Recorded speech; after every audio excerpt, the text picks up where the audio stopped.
our area, you have to plan way in advance for a spot. It's one of the busiest weekends for state parks.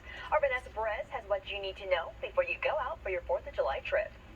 Here at Riverside State Park, and the campground here is full. I spoke to some people who say they got lucky to find a space.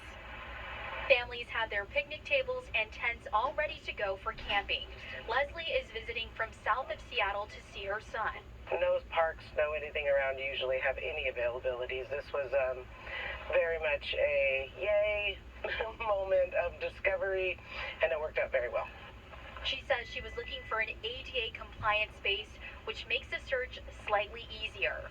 Leslie has a spot until tomorrow, then it's booked through the weekend. Definitely less expensive than renting a hotel or trying to find a place to park or, park in a hot parking lot.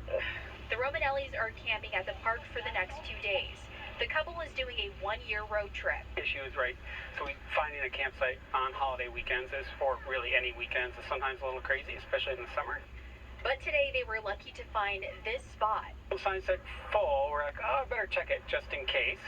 So we zipped in, and they had one cancellation, and we got the last spot in the park. If you're looking to camp overnight, reservations fill up quickly, so you should plan ahead. If you're out here for just the day, you need a $10 Discover Pass.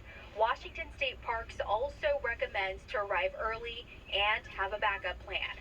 Riverside State Park is currently at level 1 fire ban, so no wood fires are allowed in designated fire pits and grills.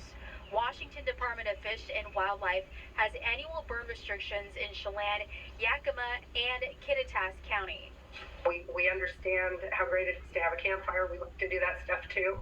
Just make sure you're following the rules, please.